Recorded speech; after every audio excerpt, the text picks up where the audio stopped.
Old friends are like old memories. They always remind you of your past, and we are reminding ourselves of the past episodes from this week of Good Company for the best of Good Company with me, Hollie Taylor. I'm Hollie Taylor, and here's your cute story for the day. I think it was, a couple of years ago, probably during the pandemic. I talked about a man who had little mice friends, and he would take pictures of them in fun situations like painting or something. He's gone one step further. These heartwarming pictures, he's now creating a book, which I love. I mean, imagine, it looks so ethereal. It's like this, like Peter Rabbit. Did you ever read or watch Peter Rabbit? And there's like just those British cottages, and there's like the moss on the roof, and the little door that's circular, and it's all wood. And then out of the window is this little mouse's head popping out. It's so cute, although I would not want to see this in my home.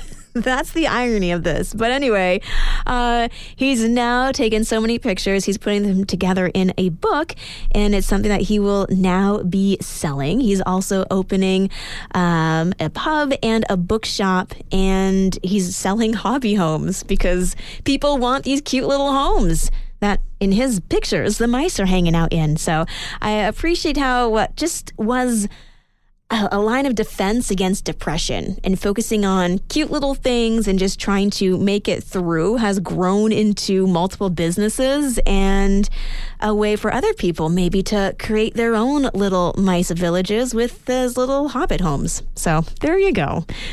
Super cute. I would actually love a real life size of these. Anyway, you can check it out online.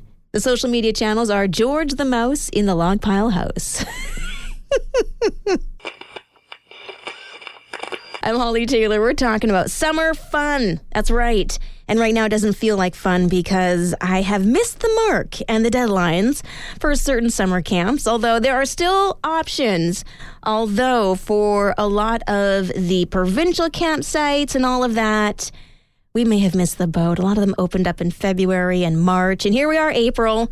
Wondering, well, now what? Hopefully you've got a friend who has a cottage and you can go and hang out with them. Producer Mike, I'm guessing your summer looks like work.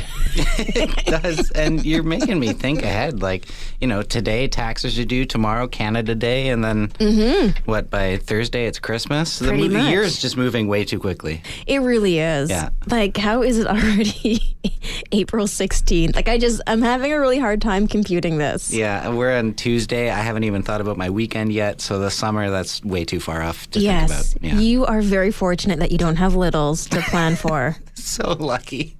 Are you kidding? I hear some of the stuff you have to go through. Oh, I know. Planning the summer in April? I know. I can't imagine. I don't even know what's happening next week. Fair enough. It's so hard to commit.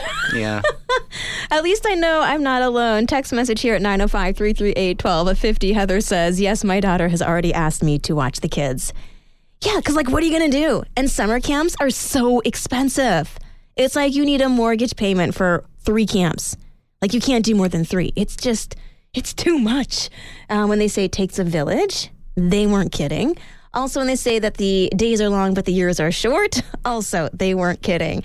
How are those summer plans shaping up? 905-338-1250.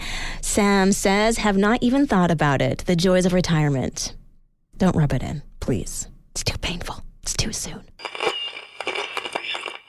I'm Hollie Taylor, and I feel like this is an odd day, but why not? I mean, the day's almost done, and your work day's probably done, but did you know that today was National Wear Your Pajamas to Work Day? Like, would anybody even do that? What is the point of this, especially after the pandemic? Let's face it, if I was working from home, I was at least wearing pajamas from the waist down. Like, I was wearing comfy pants. We talked about before having how fashion has been a little bit shifted and impacted by the fact that we were at home and enjoying wearing our comfy pants and our slippers and, like the loungewear made a huge resurgence during the pandemic. And I guess people now just want to wear that to work. Like, why not? I know for the mornings, they don't actually wear pajamas to work, but I feel like they could. They could get away with it. Producer Mike, you're not on camera. Yeah, but I still see people at work. I can't imagine wearing pajamas outside, honestly, of my house. I've done it a few times to take out the garbage, and it's usually at 11 p.m. Yeah, I it should feels run out to weird, the street right? and drop it off. Yeah, I don't like it. Yeah, no, Can't do it. I've worn a onesie before. Okay, that's a lot more adventurous than pajamas. Do you think? Oh, a grown woman in a onesie. Yeah. Yeah, okay. Well, I just walked over to the neighbors to get my kids. Okay. I didn't want to wear my pajamas. I felt Right. like the... You're looking at me like, what? Onesies, they're comfortable. You wear them at Christmas. I mean... No doubt. What's with Christmas? Why not? You're like, my whole perception of you It's changed shifted. in an instant. Was it Christmas when you were wearing your onesie? No. Okay. All right. Well, I feel like I'm being judged, but sometimes you just want to be comfortable. But yeah, pajamas to work, no thanks. We'll leave that for the kids going to school for their pajama or comfy clothes day. It's Hollie Taylor. We're talking about being home, opening the door, and a swarm of those bug things. What did you call them, Producer Mike? Gnats. Gnats, Yeah. yes. I think I've also heard them called midges or something. Midges. Midges. My grandmother used to call them that, yeah. All I know is there's extra protein in my lungs. Yeah. Welcome spring. Go for a nice bike ride, catch some in your teeth. Yeah. Tasty. Great. Oof. Extra snacks. For you, what is a sign of spring? I was, it's funny. I was going to say buds on the trees, seeing the Yeah. tulips sticking up out of the ground. But then along your lines, the geese. Oh, What are the ones we have living out front here? Henrietta and Frank. That's it. Yeah, we've named them. And they don't care. No, they're very territorial. But they aren't mean to us. Maybe No. they just know that we're okay. I think they wait until the eggs are hatched or something like that. Oh, and then they get a little bit more aggressive? I think so, yeah. Okay. Well, they're very poorly placed. Anyway, talking about signs, it is spring. Text in 905-338-1250. This is a good one. Heather says, more daylight hours. I love going to bed and it's just the sun is setting. Yeah, it's not completely dark. Like you get to watch the sun go to bed as you go to bed. I think that's the way it should be. Love that. Thank you. Any other ones? You can text in 905-338-1250. Oh, yes. Steve says his wife is bugging him to get the garden started. Yeah, spring is here. I'm Hollie Taylor, and we are talking about travel. As a new study would say that 73% of us prefer a road trip. Yeah, that just feels so triggering to me. I'm just thinking of the long station wagons with the wood panel down the side and 4 kids crammed in the back, and we're trying to play games. Ugh, sorry.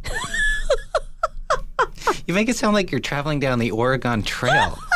In the 80s, that's what it felt like. We're going camping, kids. No, not in the station wagon. But there's other ways of traveling, too. Producer Mike, what's your favorite way of traveling? Well, I was going to say the train. That's actually my aunt's favorite way to travel. Oh, okay. She's a big fan of taking the train. She went to Ottawa a couple of weeks ago because she has a promotions thing with the train company. And Yeah. she got some points for it. She's done the Cross Canada tour where On Via Rail? Yeah, she did the West Coast first, and then a couple of years ago she did the East Coast. Oh, cool. Yeah, so I mean that's a cool way to travel. You still see things, but you don't have to drive. Yes. You're a little more relaxed. I did the train in Europe, and it was pretty cool. Oh, you can get so far on a train in Europe. I know. The Eurail Pass was great. Yeah. Just hop on anywhere and get anywhere. Literally, it was fantastic. So, yeah, let's throw a train into the mix. Why not? Text in 905-338-1250. Cheryl says, LOL, station wagon, wood paneling. That brings back memories. I prefer to fly. Yeah, see, we were scarred. We were scarred. One more. Luke says, I prefer going for a drive as well. I find it beautiful and very scenic. Okay. So some people really enjoying the journey. Some people, let's just get there.